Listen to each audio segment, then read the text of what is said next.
Hello everyone, welcome back. I want to talk to you guys about a poll that was done by Iraq Vet 8888, and I will put a link to this below in the description. So Iraq Vet 8888 did a poll where he asked the question, would the U.S. military fire on its own people? Okay, and 77% of the people answered yes. Okay. Only 23% said no. Now, 77% saying yes. This is out of 50,000 people being polled. That's a very large poll.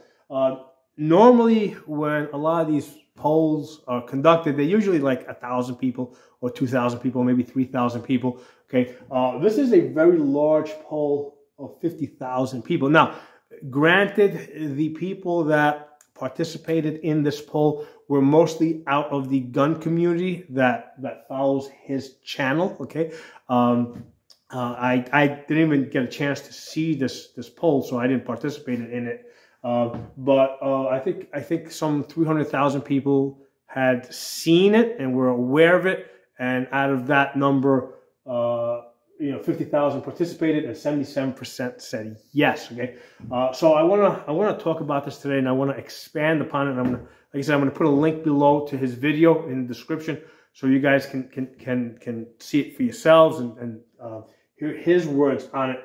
But I'm gonna say this, that about 10 to 12 years ago, when I used to ask combat veterans coming back from Iraq and Afghanistan what they thought about the possibility of the U.S. military, firing on its own people, they overwhelmingly told me no. Okay, and I used to tell them, hey, listen, you say no, right? But remember, you're not in the military anymore. You are out of the military, and you don't know who the new people are going to be that are going into the military. And like, nah, like I know the people that are training them, and anyway, I didn't argue the point much with them, right? Because remember, I'm not there. I don't have that firsthand experience. But most of the vets coming back had said no. And now I'm starting to see that people are starting to, see the truth, see the writing on the wall. And at least on our side, most of us are starting to understand that the U.S. military will fire on its own people if ordered to do so. Okay, so question becomes, why? Why would they do such a thing? Well, in most cases, basically they're going to take the Nuremberg defense, right? I'm referring to the Nuremberg trials. After World War II of the Nazis, they all said, hey, they were just following orders. Okay, so that's going to be the defense that the military takes, and we see it all the time today, right? With police, when they're enforcing, gun laws that they know to be unconstitutional, they'll just say, hey, I'm just doing my job. Basically, they're protecting their paychecks and protecting their pensions, even the cops that say they support the Second Amendment, that they acknowledge that the laws are unconstitutional, even the ones that say they will not enforce red flag laws, they won't go as far as to stop other police from enforcing unconstitutional red flag laws. Okay, so that's important to keep in mind, right? So this is something we've been seeing for a very long time, and there's no reason to think that military personnel would be any different. Now, I understand that, after the September 11th attacks, a lot of people that enlisted into the military were enlisting with patriotic thoughts, okay? So because of the September 11th attacks, the type of people that were drawn into the military were of a patriotic, pro-American, background, okay?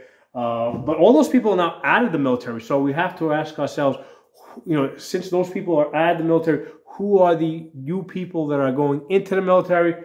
And I think Iraq Vet 8888 hit the nail on the head. Well, basically, he said that these are the socialist, leftist Democrats, because the military has actively been dismissing a lot of the conservatives, right, they use the vaccine mandates as a reason to to get rid of the conservatives out of the military. So who's left? Okay, the people that are left were the ones that were masking. All right, so you can kind of understand where what their position is, and most of them are being recruited out of cities. Okay, so again, they've been indoctrinated in these Democrat-controlled cities.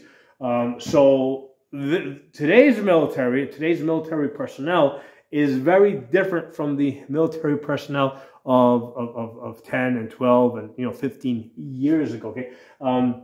Now, the other thing we can understand is that the very nature of the United States military is socialist. Okay, it's big government, right? It is actually one of the biggest parts of big government. Okay, so the very nature of the military is socialism.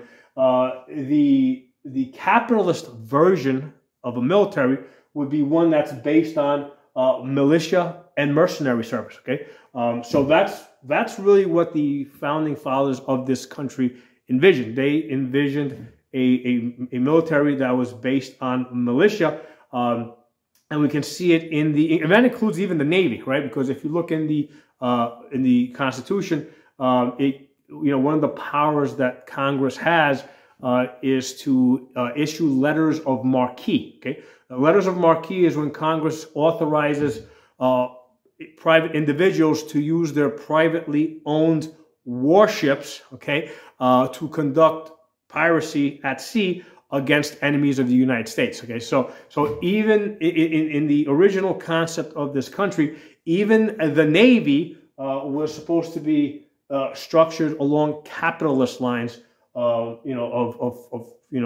this case, piracy, where basically the Congress would authorize them to go out, commit piracy, and then whatever wins they get, whatever booty they get, is theirs, right? So that's the nature of piracy.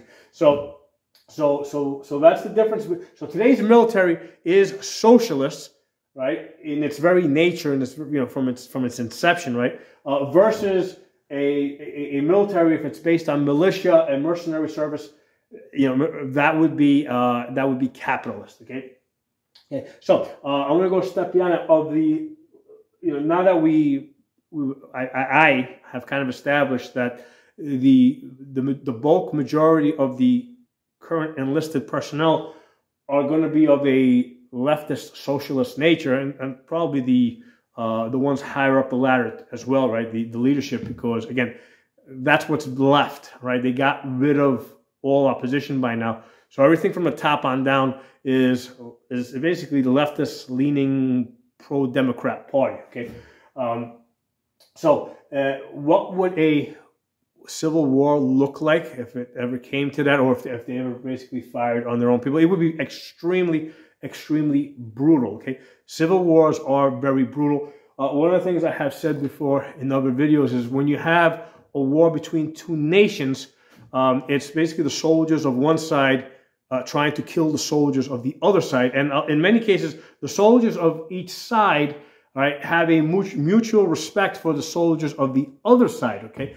Now, that kind of includes the American Civil War, because with the American Civil War, I've always kind of not considered that a true civil war, because the lines were so perfectly drawn. The North was so different from the South. It was basically almost like two territories fighting each other. It was almost like two separate nations fighting each other. Okay, so the American Civil War, in my opinion, is not a very good illustration of a true civil war. When I look for examples of civil wars, I'll look at, for example, like what happened in Iraq. Okay, that was a true civil war, where you had basically one side not just trying to kill the soldiers of the other side, right? We're talking about the Iraqi Civil War now, but the one side trying to kill the entire families of the other side. Okay, that's a civil war. We saw that in Sicily. We saw that in many parts of Europe. After World War II, where when the governments collapsed, after the war, you had a lot of these factions fighting for power in several countries, and the civil wars were brutal. Right? Basically, they were, each side was trying to kill the entire family of the other side. Okay, so that's what civil wars usually come to, right? They're extremely brutal. But I'm going to go a step beyond that, okay? Because that's basically kind of where this starts, not where this ends, okay? And like I said, and again, with the civil wars, each side, the reason why they become so brutal is because each side sees the other side as traitors, okay? So it's not just soldiers of another nation. These are traitors that need to be, exterminated, and their entire family line needs to be exterminated so that the next generation is prevented from coming up and doing the same thing. But going beyond that, I see this going even a step further and I did cover this in prior videos. You'd probably have to go back, like, I don't know, 2 or 3 years to find this video. I did a video on the migrants, the illegal migrants coming across the border. What do you think they're going to do with all these illegals that they're bringing across the border, right? Those illegals, okay, are going to be recruited, okay, into the new United States military, okay? And this military is going to be even more brutal, okay? Because unlike the leftist socialists, right, to them, some of them might still have some connection to the population, okay? But a military based on the migrants that they have coming across the southern border, those people, they have no connection to American history. They would have no connection to the American people, and they wouldn't even be able to speak the same language. Okay, so this new military that I envision Democrats trying to raise in the future is going to be probably a Spanish-speaking military based entirely on migrants who would not even understand the pleas of mercy of the American citizens that they're trying to kill. Okay, so that's how I kind of envision that developing. And it's I mean, what else are they going to do with all these migrants, right? These are low skill people, right? And the way I envision them recruiting them, because they're bringing them into the country, they're going to get them settled. At some point, they're going to be like, hey, you see those people over there? They're trying to kick you out of this country and send you back where you came from. If you want to stay here, you better enlist, and in order to be able to stop them from doing that. Okay, so that's how they're going to that's how they're going to recruit those people. And of course, they'll give them the reward of citizenship. So basically, they're going to replace the existing population with all the migrants they got coming across the border. So that's how I see this developing, right? And I did cover this in a video a very long time ago, where these migrants are going to play a key role. We see this. The reason why this immediately jumps out at me is because of my study of Roman history. Okay, so with the Romans, what they did is, during the height of their power as they were expanding, what they would do is they would go into all these areas that they were expanding into, and they would recruit soldiers for their army, right? So let's say they expanded into Egypt, they would recruit soldiers there. They would expand into the Germanian areas, they would recruit soldiers from there. The Frankish areas, they would recruit soldiers from there. The Gaul. It was, or let's say into the modern day Romanian areas, they would recruit soldiers from there. But what they would not do, right? These soldier recruits, the people that they recruited from those areas, they would send them to some other part of the empire to serve, right? So if they recruited a soldier, let's say in Anatolia, which is modern day Turkey, they wouldn't station them in Turkey because they're connected with the people that were in the area that they're stationed with. They would send them, let's say, to Germania, right? Modern day Germany.